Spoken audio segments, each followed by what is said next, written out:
Ladies, we are here tonight on the show.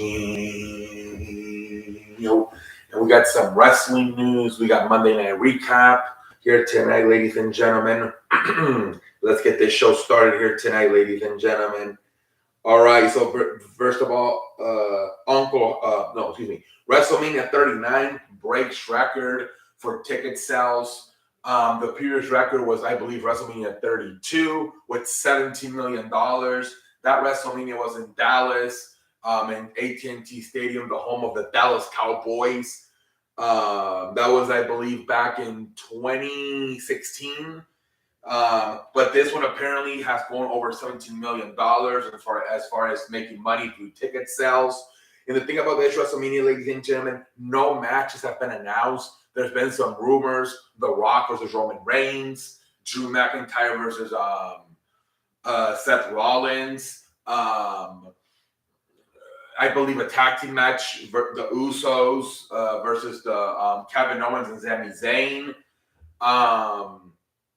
But nothing really is official, ladies and gentlemen. And the fact we're still 3 months away from this, and it's already broken the previous WrestleMania record, WrestleMania from 2016, with $17 million worth of ticket sales money. That is incredible. Congratulations to WWE. I think people are excited now that, well, for now, right, that Vince McMahon's supposedly not in charge, at least of the creative part. But we'll see, man. But WrestleMania 39 breaks the record for most ticket sales, going over 17 million, which was 2016 WrestleMania 32. All right, so we'll see, man. Breaking news. And then we got a divorce, I think. I don't even know who these guys are. Tulsa Blarch and Dak divorce. I'm not sure exactly who those are, but hey, man, I'm sorry that happened. Divorce. Also, we got Jay White. Apparently, New Japan says his contract is scheduled to expire soon, and the belief is he is leaving New Japan. They don't know for what yet. They expected to leave it either for WWE or AEW. But also, a lot of people are saying that Jay White is signed or has committed to some matches for New Japan after his contract expires supposedly in a few weeks. So I don't know what's going on, but a lot of people are reporting that it's very likely in a few weeks he leaves New Japan and either goes to WWE or AEW. So is there a bidding war now is there going to be one between WWE and AEW for Jay White? We'll see what happens, man. Also, it was reported that Bo Dallas was spotted at Monday Night Raw backstage.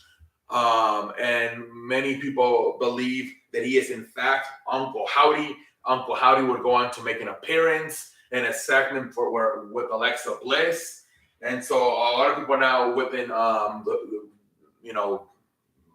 wrestling community that have like sources to WWE believe it is Uncle Howdy. You put two and two together. Bo Dallas was backstage, and then Uncle Howdy made an appearance on the show. So a lot of people say it is in fact Bo Dallas playing the Uncle Howdy character. All right, man. I think it's kind of common sense, but we'll see, man. And then I think we're done with all the news, ladies and gentlemen. I think it's time to recap Monday Night Raw, ladies and gentlemen. Alrighty.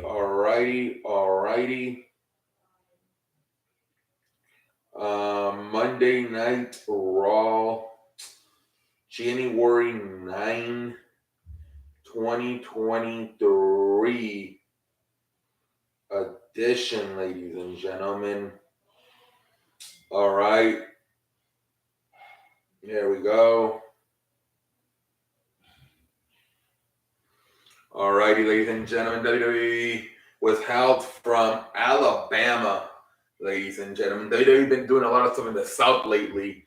They were in Tennessee last week, I believe, Nashville and Memphis, and now they're in Alabama. All right, anyways, ladies and gentlemen, so Raw starts off with Kevin Owens, and it looks like he's going to call it the Bloodline again. but instead, Baron Corbin and JBO show up. Jesus Christ, Baron Corbin starts talking about how he's going to win the Royal Rumble and everything.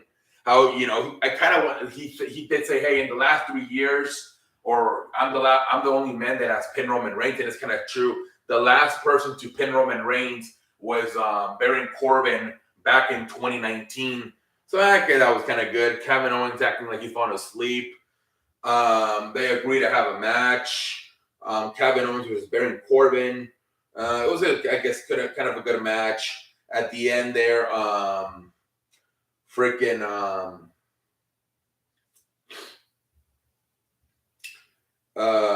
Kevin Owens wins. After Kevin Owens wins, the Usos and Solo Sikoa attack him.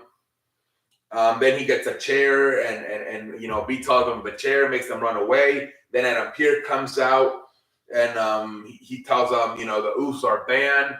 Solo Sikoa is having a one-on-one match with Dolph Ziggler. Dolph Ziggler trying to get a payback from the Bloodline attacking him a few weeks ago. And so the Usos were banned from ringside. And then, they go to commercial break, and then they get Bianca Belair medical update. And then I believe Alexa Bliss comes out, and she climbs on top of the announce table, and she does a promo how now she finally feels like herself, and now that she's in control, officially now being a heel. And then Uncle Howdy plays a video, and then eventually Uncle Howdy comes out. He just comes out to the ramp, just stares at her. She's staring at him through standing on the announce table, and they just have like a stare down, and then they go to commercial break. People are getting kind of frustrated with this whole Uncle Howdy thing. Like, they feel the storyline is moving very slow. So we'll see, man. At least they're going to have the match, LA Knight versus Bray Wyatt at Royal Rumble. So at least they're doing that. But anyways, then they go to commercial, and then we get Bayley versus Mia Yim. Kind of a good match. At the end there, Bayley wins. After the match, Damage Control attacks Mia Yim backstage. Bayley's like, that's what you get for fighting Becky Lynch's battle. She's not even here tonight. So I think they've officially broken up Mia Yim from the original club. I think with AJ Styles getting hurt, I think that whole faction is finished. I feel like now, obviously AJ Styles is hurt right now. I think Mia Yim is not going to be a singles women's competitor, and Luke Gallows and Carl Anderson are just going to be a tag team. I feel like that faction of the original club is officially finished. It looks like the last 2 weeks, Mia Yim getting more presented as a singles woman's character, as a singles competitor. All right.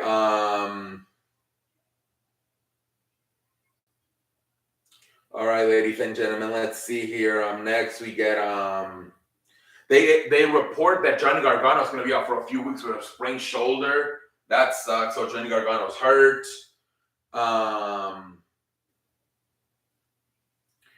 And then we get a freaking we got what do we get? Johnny Gargano. No, excuse me. We got Austin Theory coming out to the ring. He does a freaking promo. He says the champ is here. Maybe potentially teasing the John Cena match at WrestleMania. Then Seth Rollins comes out. So for what people are saying, that the leg injury is a storyline. He comes out in crutches, but then he does throw one of the crunches and Joseph only uses one. And he says, I do have a leg injury, but it's not a big injury. I should be clear in a few weeks to compete in the Royal Rumble match. And then go on to main event WrestleMania. So it looks like he's going to be fine. They're saying it's a storyline, and then on the show he said it's not a serious leg injury, so he will be clear for Royal Rumble. All right, then Bobby Lashley comes out, man. Seth Rollins and him just have a stare down, but then Seth Rollins just leaves. Meanwhile, Bobby Lashley gets in the ring and fucking spears Austin Theory. And then after that segment, there's a backstage segment where supposedly MVP was the one that got Adam Pearce to reinstate Bobby Lashley. And, Bobby Lashley's trying to convince him to let's work together again. Let's put this thing back together. I think he even tells them we're going to actually have a tag team match tonight with Shelton Benjamin and Cedric Alexander, and I want to see how they do. They got to prove themselves. And and you could tell Bobby Lashley, thank you, man, but I'm not sure I'm ready for that. And MVP's like, well, if you ever are, just give me a call. And then they just fist bump. So it looks like they're teasing putting the Hurt Business back together. All right, whatever. And then they just freaking they have Candice LeRae versus Rhea Ripley. Obviously, a freaking Rhea Ripley wins. Then we'll have what else did we get? We get a Dolph Ziggler backstage interview. Mustafa Ali is mad because he said we were supposed to have a tag team match tonight for the tag team turmoil, but you turned it down. And Ziggler's like, yeah, man, this is more personal to me. Have this match with Sosa Cola getting payback from a few weeks ago. And there's some rumors that what's his face? Mustafa Ali could join the Hurt Business. That's what somebody was saying. I beg your pardon. Anyways, we get the match, man. Actually, we get another backstage segment. Bronson Reed and The Miz. And, pretty much what happened, Bronson Reed says, hey, Miz, you want me to help you with more favors? Just pay me. So pretty much they confirmed that he helped them win that ladder match with Dexter Lumis by paying him. So I don't even know. I mean, I guess Bronson Reed is a heel, but you could tell he's definitely not friends with The Miz. The Miz had to pay him to do that. And he tells him, if you want me to do more stuff for you, you just got to pay me. And then he walks away. Then we have Solo Sikoa versus Dolph Ziggler. Good match, man. Very good match. At the end, man, Solo Sikoa won, obviously, with the Samoan Spike. But pretty good match. Then we get freaking Miz TV. Dominic Mysterio. Well, the entire Judgment Day is the guest. Dominic Mysterio exaggerating that he was in jail. He's a changed man. With everything he went through, he was just like a gangster. So I guess are they going to go off this storyline now? I don't know. Miz kind of acting like a babyface in this segment, but I think he's still a heel. It was just because it was two heel people. I don't know. But then at the end, I don't even what happened. They kind of threatened to beat up the Miz, but then I don't think nothing happens. And then I think the tag team turmoil starts for the final hour. Carl Anderson and Luke Gallows start off versus Judgment Day. Good match, man. I feel like, and I'll get to this when I'm done with this. But anyways, I'm just gonna go through the whole tag team turmoil. So it starts off with the Judgment Day and the Original Club. The Judgment Day wins that match. Then it was the Judgment Day versus I guess the Hurt Business, Shelton Benjamin and Cedric Alexander. Judgment Day wins again. Then it was Judgment Day versus the Alpha Academy, Chad Gable and Otis. Judgment Day wins again. Then it was Judgment Day versus the Street Profits. Then what happened was, obviously storyline-wise, at the end of the Alpha Academy match, Finn Balor gets hurt. He can't continue. His ribs are hurt.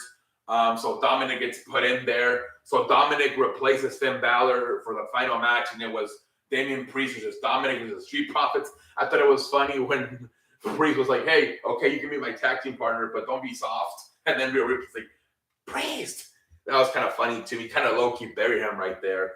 But again, Judgment Day wins. Hell of a match. Fucking Montez Ford jumping over the freaking, not only top rope, but also the freaking steel post there, landing on Damian Priest. And then he goes back, delivers like a 450 splash on Dominic. This freaking what's his name? Montez Ford guy, very athletic, Jesus Christ. And then at the end, fucking Dominic with a full roll up. puts its legs on the ropes for leverage. Rhea Ripley's also holding on, and that was how the Judgment Day wins. And wow, I'm excited for this low key, man. Judgment Day versus the Usos for the tag team titles. The Judgment Day, right as they're celebrating, the Usos come out. They have a stare down at the top of the stage at the ramp, and then that's pretty much the end of the show, man. I'm excited for that heel versus heel, but things of all the matchups, man. Imagine a segment, freaking Solo Sikoa and fucking Damian Priest. Imagine if they have a one-on-one match. Maybe a funny comedy segment with Rhea Ripley and on Sami Zayn. Maybe some shit where Roman Reigns gets into this and he has like a segment where Dominic tries to stand up to the Tribal Chief. There's a lot they can do with this shit, low key, man. Even though it's heel versus heel, I mean, these are pretty much the best teams, right? The best factions going on Raw, Judgment Day, and on SmackDown, the Bloodline. I kind of fuck with this, man, low key, man. But yeah, man, I'm looking forward to not only to the match, but the build up between this Judgment Day Bloodline feud. I wonder who's even gonna fight for the Judgment Day, right? With Dominic at the end coming in and doing the final match. Are they gonna now do like a 3-bird rules, like freaking New Day, where all 3 of them are gonna be eligible to compete in the tag team matches? Who knows, man? Now look, I think it as cool as it was, seeing that at the end that it's gonna be the stare down and everything between Judgment Day and the Bloodline. I kind of feel like they should have done this the first hour. I guess I kind of do like the whole do a tournament the first hour, whether it's a gauntlet match for the Intercontinental Champion, a gauntlet match for the Women's Champion, or here, I guess, a turmoil match for the tag team titles. I feel like you got to do the first hour. I would have done this the first hour, and then I would have done maybe the Seth Rollins, Austin Theory, Bobby Lashley segment the final hour. What I would have done is probably have Austin Theory come out. The same thing. Austin Theory comes out. Then Rollins comes out. He pretty much says, yeah, I'm hurt, but it's not that bad. I'm going to be clear for WrestleMania, and I'm going to enter the Royal Rumble and everything. And then Bobby Lashley comes out, maybe beats up both of them. Or if you want, I guess Seth Rollins can. This is why I'm wondering. I wonder if he's really hurt. Because he didn't walk away, and the only one that got beat up was Austin Theory. But anyways, do whatever you want there. But then instead of having, then later on in the night, they had the backstage segment with MVP. How about instead you just have MVP come out, maybe as Bobby's exiting the ring, going up the stage on the ramp, have MVP come out and hold his hand, and stop teasing with it. Just fuck it. MVP is back with Bobby Lashley. What does this mean? It's the Hurt Business back together. And that's how you fucking end the show. It's not super cool, but I feel like it would have been better to end the show with that segment with Austin Theory, Seth Rollins, and Bobby Lashley coming back. And then maybe at the end, as the show's going, finishing, have MVP come out and hold his hand and pretty much announce, hey, we're back together. I feel like the problem with the tag team turmoil is all these the matches were pretty cool, especially that last one with Montez Ford doing all the stuff he was doing. At the end of the day, it is mid-carders, right? It is mid-carders. So I feel like a lot of people said, fuck this. I'm not watching this main event. It's a bunch of tag team mid-carders. So I feel like it could have been, I feel like more people would have been attracted to an Austin Theory, Seth Rollins, Bobby Lashley main event than like the segment than this. I feel like WWE could have cost themselves some ratings towards the end of the show. I don't know, but I would have maybe flipped it and have the tag team turmoil the first hour, and then do everything else, and then have the maybe in the middle you can do Kevin Owens and Baron Corbin, and then at the end you can do the Austin Theory, Seth Rollins, Bobby Lashley segment.